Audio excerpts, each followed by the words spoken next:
This is where the government plans to reinvent the Perth City precinct, and a large crowd gathered to voice their opposition. The transformation is set to include constructing large public recreation areas and commercial and residential buildings, as well as closing Riverside Drive. But those against the plan have accused the government of not doing their homework properly and of failing to consult the public. Well, I've got three main concerns about the proposed waterfront development. First of all, the Esplanade Reserve was given to the people of Perth in the 1880s as a permanent recreation space. And under this plan, it's going to be handed over to the private sector and dug up. So that's the first point. The second point is that they talk about trying to create urbanity and buzz in the city, but what this proposed development of high-rise towers overshadowing a windy pond will do towards urbanity is just nothing. I mean, people are put off by high-rise, so it just won't work. But the other point is that the Esplanade Reserve is on the permanent register, state heritage register, and that's just being ignored. So why is the Esplanade important historically? Well, there are a number of reasons. First of all, it was, as I said, it was given to the people of Perth forever. Secondly, it was where there was the proclamation of self-government in 1890.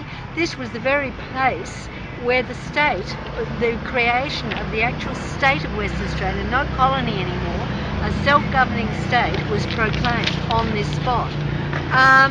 And of course, because it was a recreation area for years and years, I mean, right up till now, sport's been played. There used to be a tennis club here, there was cricket, bowls, footy.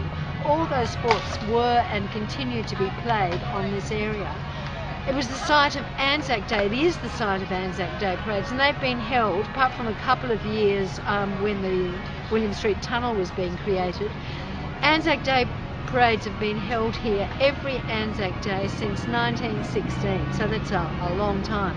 It's also, and this of course would be particularly important for your paper, it's a site of protest from the huge rallies in the Great Depression of the 1930s to the secession rallies of 1933. There have been scores and scores of union meetings here, nuclear disarmament meetings of the 1980s. I noticed Jo Valentine was here today and she'd well remember those. And of course, even on the other side of politics, recently there was a rally against the mining tax. All those protests took place here. And as well, it's been a site of tremendous celebration. From when Federation was declared, people celebrated here. End of World War I, they celebrated here. Lots of different times, culminating probably in more recent times with the America's Cup, the celebration when we won the Cup in 1883, and 100,000 people came here, including me with my little boy at the time.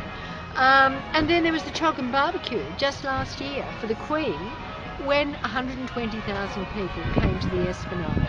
It's a really important, and I haven't mentioned the sky shows. Every year, hundreds of thousands of people enjoy the sky shows at this spot. And I guess the other last point is that this Esplanade Reserve has been integral to people's sense of place.